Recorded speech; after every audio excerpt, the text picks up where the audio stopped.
Good morning Odisha. आज मार्च 17 तारिख मंगलवार 30 टी गुरुत्वपूर्ण न्यूज उपरे आसंतु नजर पकाइबा। आपण मानक भल पाइबा स्वरूप गोटे गोटे लाइक निश्चित भाव रखिदेवे।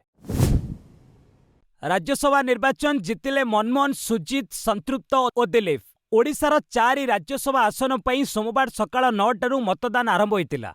विधानसभार 54 नंबर कक्षरे समस्त 147 विधायक मतदान करथिले। संध्या 5टा परे गणति प्रक्रिया आरंभ होइतिला।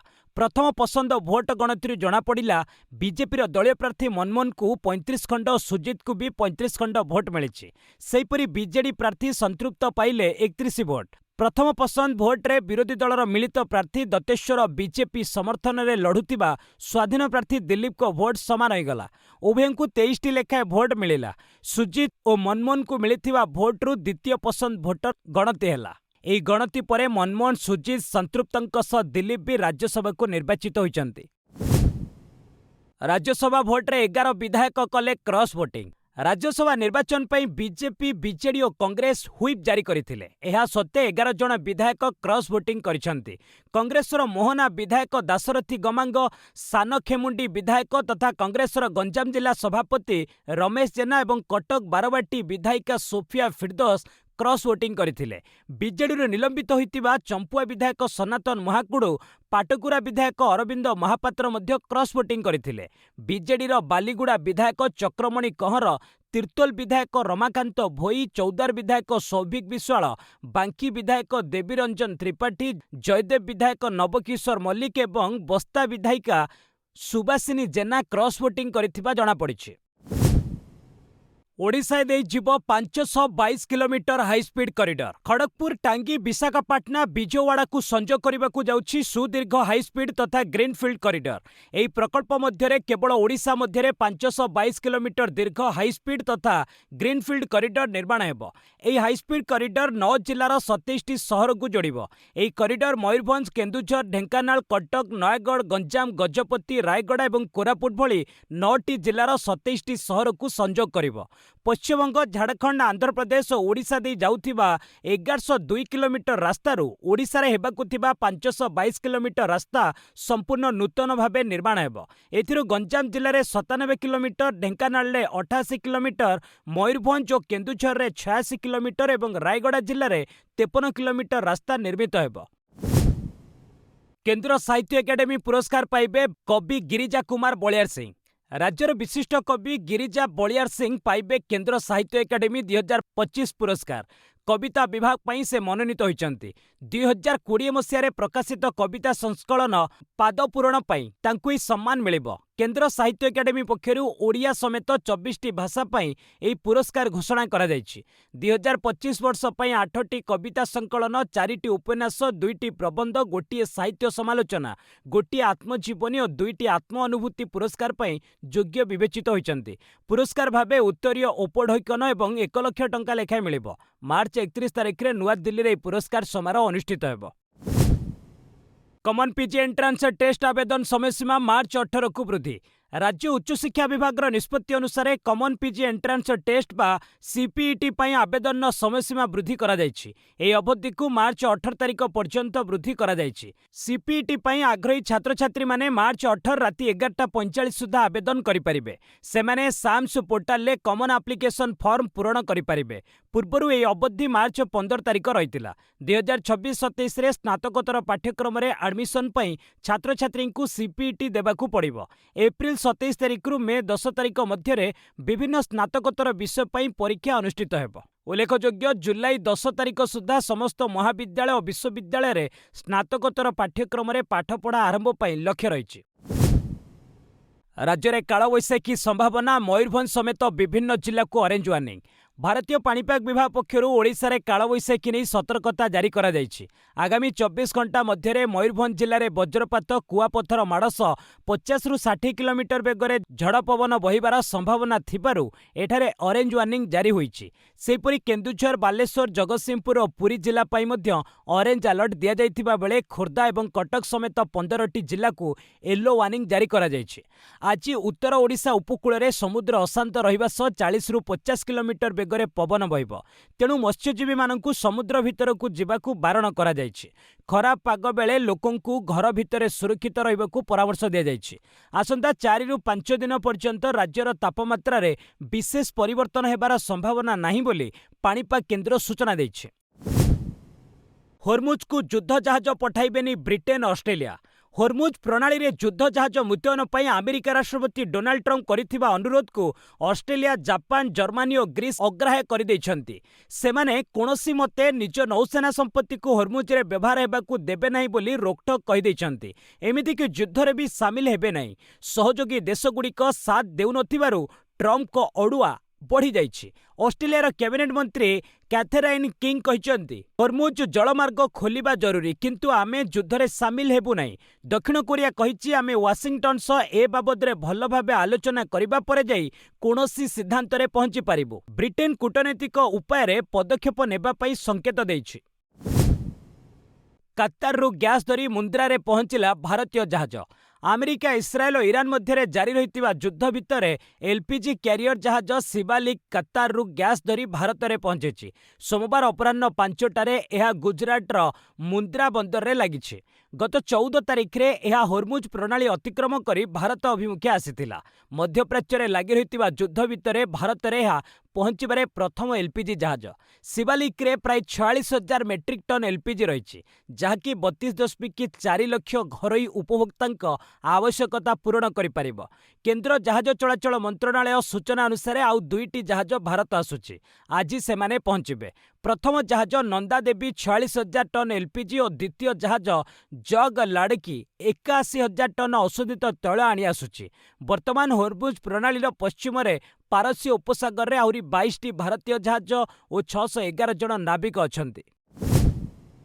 ଚାବାହାର ବନ୍ଦର ନିକଟରେ ଆମେରିକାର ଭୀଷଣ ଏୟାର ଷ୍ଟ୍ରାଇକ୍। ଆମେରିକା, ଇସ୍ରାଏଲ ଏବଂ ଇରାନ ମଧ୍ୟରେ ଚାଲିଥିବା ଯୁଦ୍ଧ 17 ଦିନରେ ପହଞ୍ଚିଛି। ସୋମବାର ଆମେରିକାର ଯୁଦ୍ଧ ବିମାନ ଇରାନର ଚାବାହାର ମୁକ୍ତ ବାଣିଜ୍ୟ ଶିଳ୍ପାଞ୍ଚଳ ବା CFZ ନିକଟରେ ପ୍ରଚଣ୍ଡ ଏୟାର ଷ୍ଟ୍ରାଇକ୍ କରିଛି। ପାହାଡ଼ିଆ ଅଞ୍ଚଳରେ ଥିବା ସାମରିକ ଘାଟିକୁ କରାଯାଇଛି ଟାର୍ଗେଟ୍। ହମଲା ପରେ ପ୍ରଚଣ୍ଡ ବିସ୍ଫୋରଣ ହୋଇଥିଲା। ଚାରିଆଡ଼େ ଧୂଆଁମୟ ହୋଇଯାଇଥିଲା। ଚାବାହାର ମୁକ୍ତ ବାଣିଜ୍ୟ ଜୋନ୍ ଇରାନର ଦକ୍ଷିଣ ପୂର୍ବ ପ୍ରଦେଶ ସିସ୍ତାନ ଓ ବେଲୁଚିସ୍ତାନରେ ରହିଛି। ଏହା ପାକିସ୍ତାନୀ ସୀମା ନିକଟରେ ଅବସ୍ଥିତ। ଭାରତ ପାଇଁ ମଧ୍ୟ ଚାବାହାର ଅତ୍ୟନ୍ତ ଗୁରୁତ୍ୱପୂର୍ଣ୍ଣ। ଭାରତ 2024ରେ ଚାବାହାରକୁ 10 ବର୍ଷ ନିମନ୍ତେ ଲିଜ୍‌ରେ ନେଇଥିଲା। ଲିଜ୍ ଚୁକ୍ତି ଅନୁସାରେ ଭାରତ ଏଠାରେ $120 ନିୟୁତ ନିବେଶ କରିବ ଏବଂ $250 ନିୟୁତ ସୁଲଭ ଋଣ ଯୋଗାଇଦେବ। ଚାବାହାର ବନ୍ଦର ଭାରତକୁ ଆଫଗାନିସ୍ତାନ, ମଧ୍ୟ ଏସିଆ, ରୁଷ ଏବଂ ୟୁରୋପ ସହ ସିଧାସଳଖ ଭାବେ ବାଣିଜ୍ୟ କାରବାରରେ ସହାୟତା କରିଥାଏ। ଜମ୍ମୁ କାଶ୍ମୀରରେ ଭୂସ୍ଖଳନ, ଜଣେ ମୃତ, 235 ଜଣ ଉଦ୍ଧାର। ଜମ୍ମୁ କାଶ୍ମୀରର କିସ୍ତୱାଡ ଜିଲ୍ଲାରେ ପ୍ରବଳ ବର୍ଷା ଓ ତୁଷାରପାତ ଲାଗି ରହିଛି।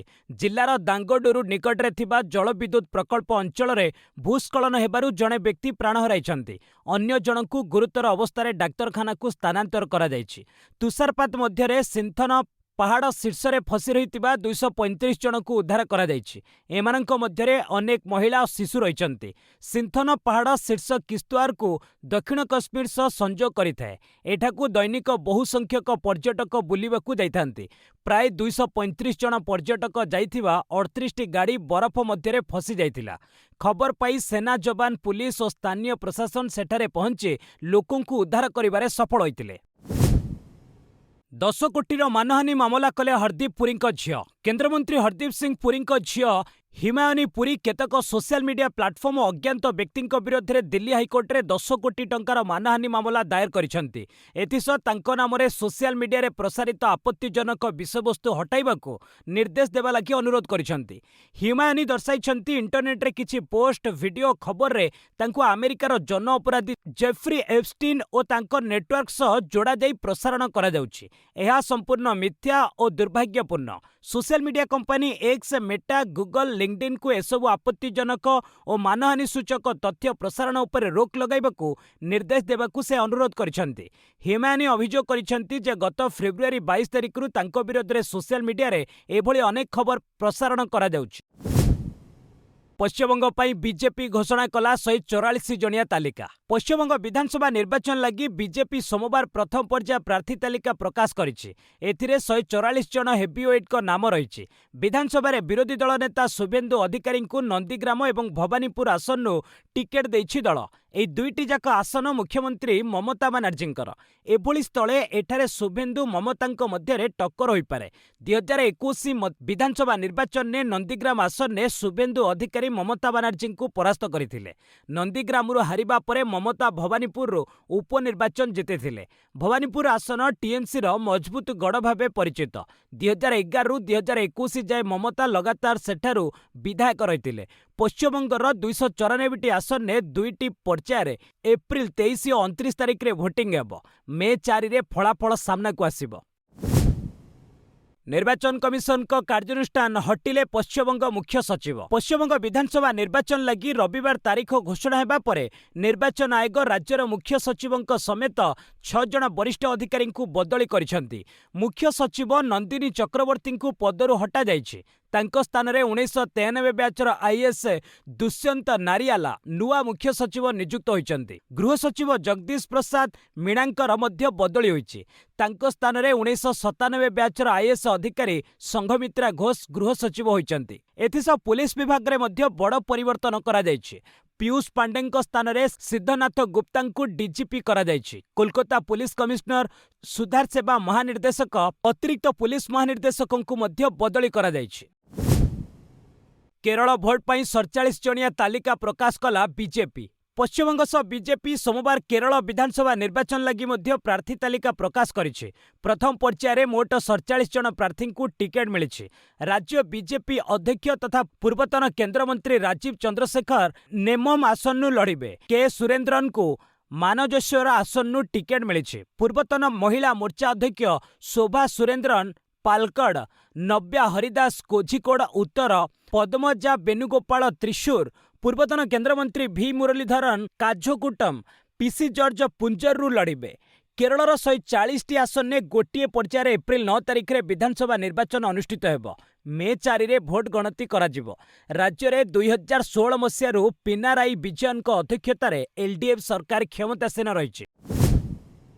ଏଲ୍ପିଜି ସଂକଟକୁ ନେଇ ରାଜ୍ୟସଭାରେ ହଙ୍ଗାମା, ଟିଏମସିର କକ୍ଷତ୍ୟାଗ। ବଜେଟ୍ ଅଧିବେଶନର ଦ୍ୱିତୀୟ ପର୍ଯ୍ୟାୟରେ ସୋମବାର ରାଜ୍ୟସଭାରେ ଏଲ୍ପିଜି ସିଲିଣ୍ଡର ସଂକଟକୁ ନେଇ ହଙ୍ଗାମା ହୋଇଥିଲା। କଂଗ୍ରେସ ଅଧ୍ୟକ୍ଷ ମଲ୍ଲିକାର୍ଜୁନ ଖଡଗେ କହିଥିଲେ, ପେଟ୍ରୋଲିୟମ ମନ୍ତ୍ରୀ ଲୋକସଭାରେ ଦେଶରେ ଏଲ୍ପିଜି କୌଣସି ଅଭାବ ନଥିବା ଦାବି କରିଥିଲେ। ପ୍ରକୃତ ସତ କିନ୍ତୁ ଏହାଠାରୁ କିଛି ଅଲଗା। ଏହା ସରକାରୀ ଦାବିକୁ ମିଥ୍ୟା ପ୍ରମାଣିତ କରୁଛି। ଏହି ସମୟରେ ବିଜେପି ସାଂସଦ ଜେପି ନଡ୍ଡା ତାଙ୍କୁ ରୋକି କହିଥିଲେ, କଂଗ୍ରେସ ବିପର୍ଯ୍ୟୟ ସମୟରେ ବି ରାଜନୀତି କରୁଛି। ଏହାପରେ ମଧ୍ୟ ଖଡଗେ କହିବା ଜାରି ରଖିବାରୁ ସଂସଦୀୟ ବ୍ୟାପାର ମନ୍ତ୍ରୀ କିରେନ୍ ରିଜିଜୁ କଂଗ୍ରେସ ନେତା ଜବାବ ଶୁଣନ୍ତି ନାହିଁ ବୋଲି କହିଥିଲେ। ସେହିପରି ତୃଣମୂଳ କଂଗ୍ରେସ ସାଂସଦମାନେ ରାଜ୍ୟସଭାରୁ କକ୍ଷତ୍ୟାଗ କରିଥିଲେ।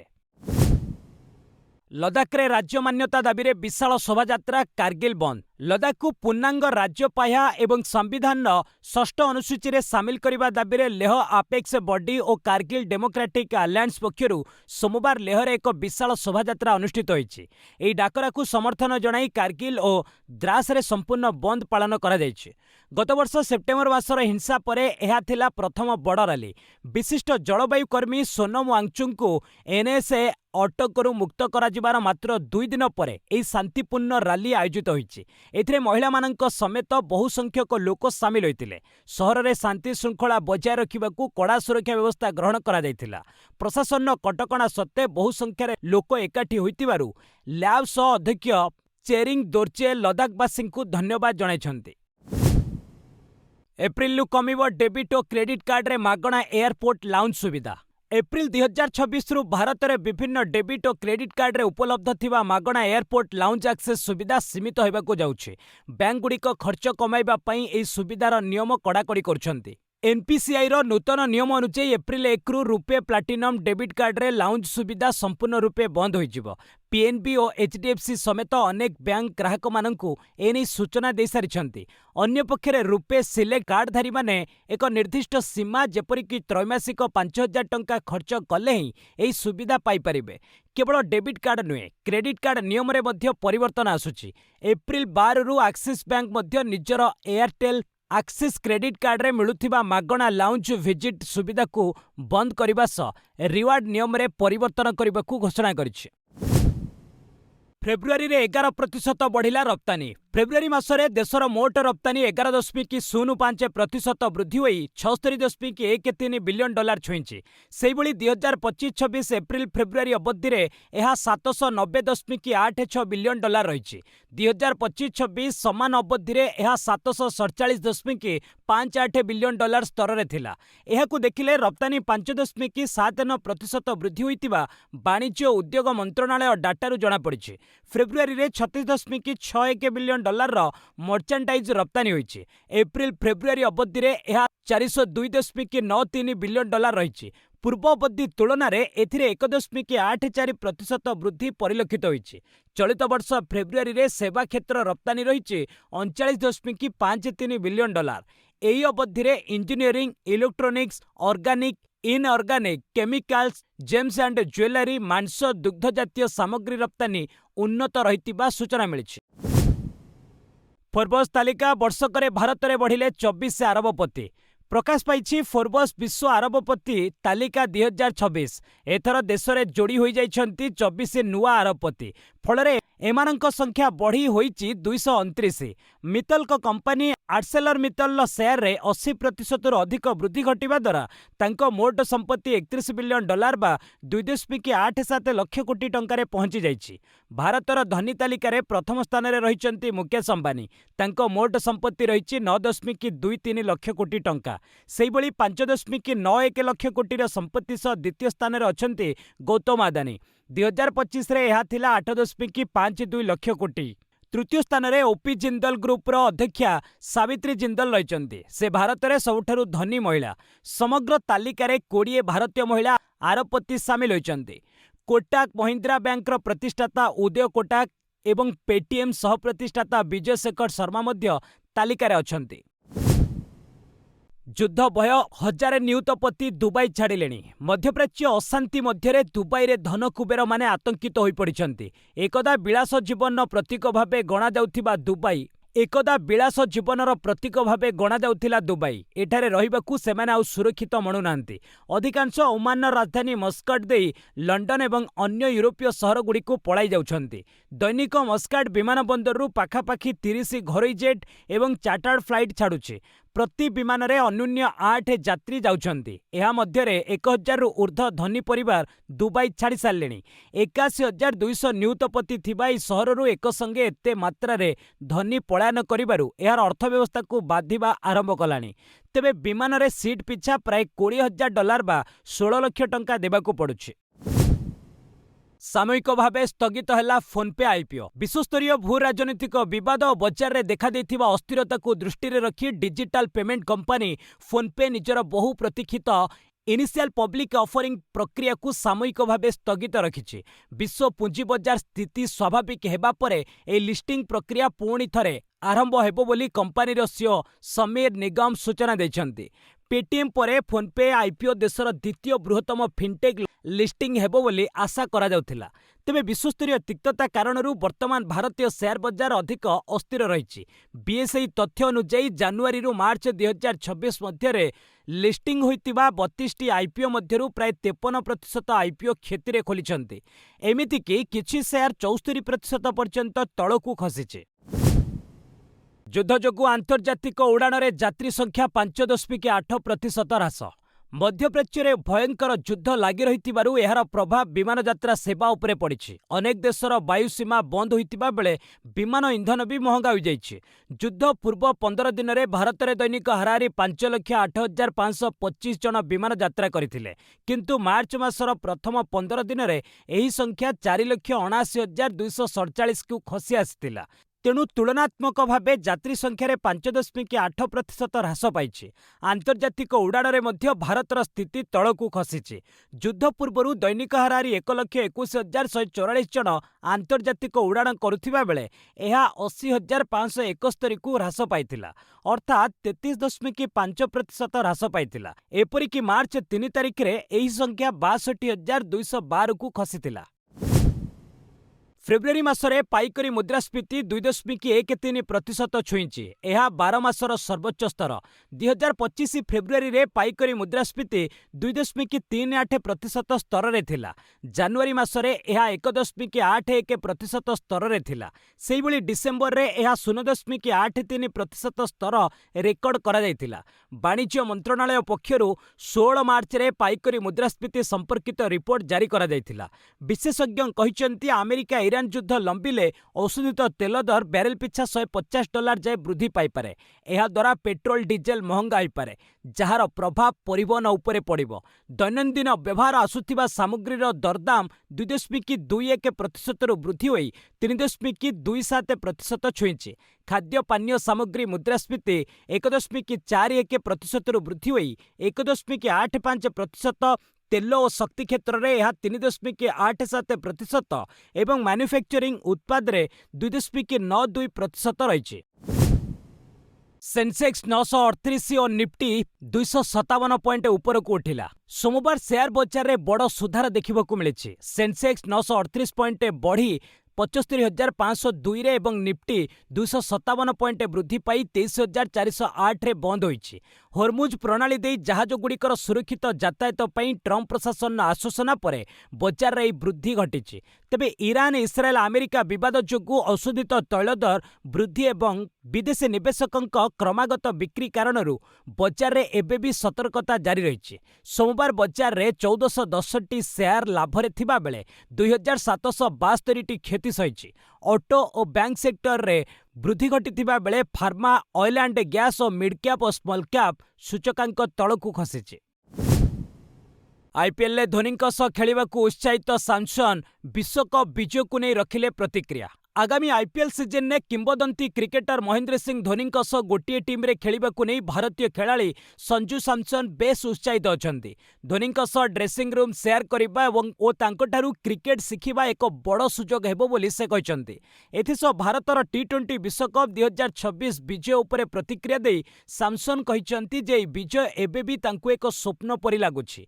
सेही टूर्नामेंटर 5टी इनिंग्स रे 321 रन संग्रह करी प्लेयर ऑफ द टूर्नामेंट विवेचित होइतिले। अन्यपक्षे द्रुत बोलर मोहम्मद सिराज मध्य विश्वकप विजेता दल रे निजर आश्चर्यजनक सामिल को एक चमत्कार बोली वर्णना करिसेंती। 98तम Oscar award one battle after another को सर्वाधिक 6टी पुरस्कार। 98तम एकेडमी अवार्ड ऑस्कार 2026 रे थॉमस एंडरसन को पॉलिटिकल थ्रिलर चलचित्र वन बैटल आफ्टर अनदर सर्वाधिक 6टी पुरस्कार हातेइछि। एही चलचित्र 13टी वर्ग में मनोनीत होइतिला। सेहीपरि रायन कुगलर को वैम्पायर फिल्म सिनर्स 4टी Oscar जीतिछि।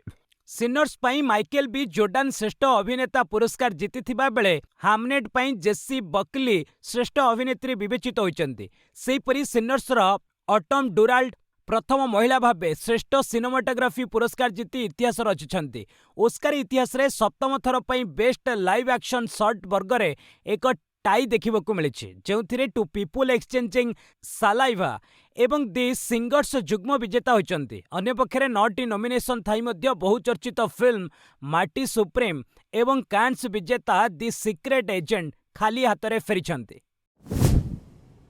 Indian Wales open senior पुरुष साबालेंका महिला चैंपियन।